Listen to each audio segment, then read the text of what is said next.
Recent statements from former President Donald Trump have dramatically increased geopolitical tension in the Western Hemisphere. He has openly suggested that the United States could carry out military actions not only against Venezuela, but even inside Mexico and Colombia. While remarks like these may sound like political pressure, the situation becomes far more serious when we combine them with what is happening at sea right now. Because satellite imagery has already confirmed something extraordinary. The Gerald Ford, the most advanced aircraft carrier ever built by the United States, is now operating inside the Caribbean Sea, accompanied by 3 powerful guided missile destroyers, the Mahan, the Bainbridge, and the Winston Churchill. This is not a symbolic move or a routine patrol passing quietly through international waters. This is a full carrier strike group positioned within striking distance of Latin American coasts. A deployment of this scale is never accidental, never improvised, and certainly never cheap. Carriers do not appear in tight regional waters without purpose. The question is, what strategic calculation is unfolding behind the scenes, and why now, at the exact moment political rhetoric about Venezuela, Mexico, and Colombia is escalating? Now that the Gerald Ford strike group is inside the Caribbean, the range of potential operations is wide and strategically significant. First, we have air operations, which are the most immediate capability. Aircraft launched from the Gerald Ford, including tactical jets, surveillance aircraft, and electronic warfare platforms, could reach targets deep inland, carry out precision missions, conduct reconnaissance, or enforce air dominance, all without relying on any regional base. Next are amphibious elements. Although the Gerald Ford itself is not an amphibious assault ship, it can coordinate seamlessly with marine forces, helicopters, and amphibious vehicles like the ACV. These assets could support rapid insertions along coastlines, secure key infrastructure, or transport personnel into remote environments. Then there is the naval dimension. The destroyers surrounding the carrier can enforce maritime control, disrupt hostile movements, and provide long-range support for air or land operations. Their advanced sensors and vertical launch systems allow them to detect threats early and respond instantly. Taken together, the strike group provides the U.S. with the ability to act quickly, decisively, and from multiple directions at once. And that leads to a pressing question. Which of these capabilities is the United States preparing to use? And against whom?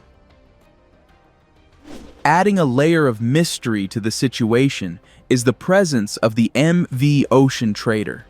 This vessel has reportedly been in the region for weeks, yet images and official information are scarce.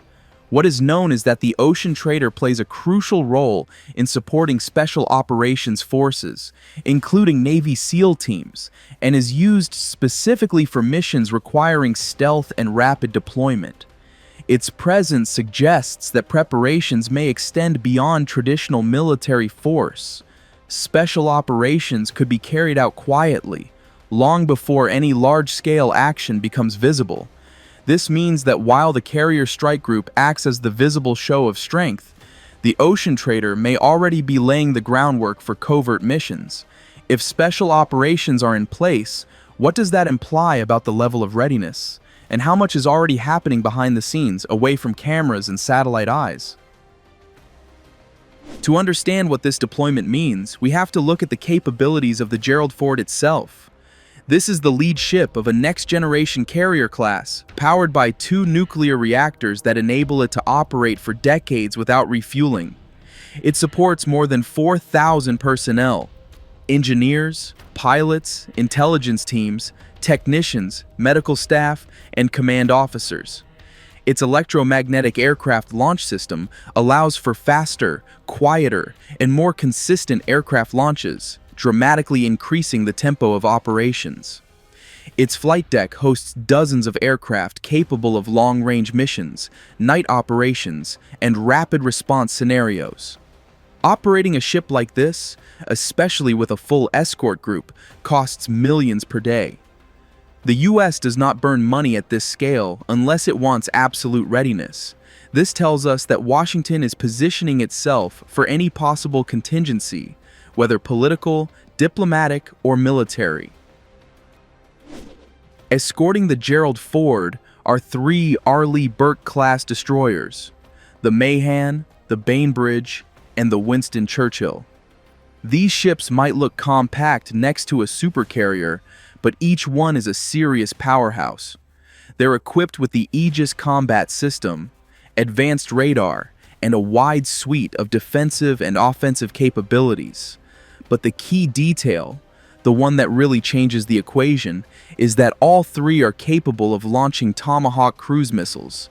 These long-range precision weapons allow the destroyers to strike targets hundreds of miles inland without ever getting close to the coastline.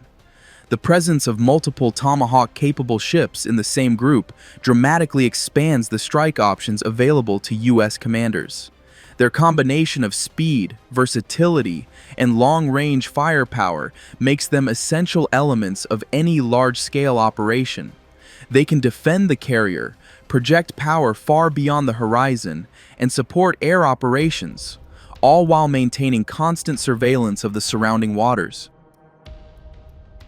Having so many advanced military assets operating in tight waters always carries risk.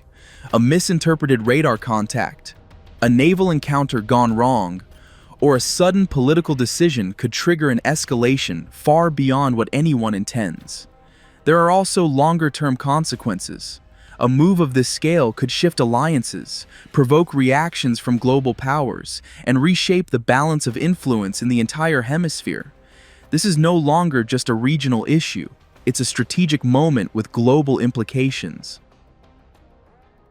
As the Gerald Ford strike group remains positioned in Caribbean waters, the entire region watches carefully.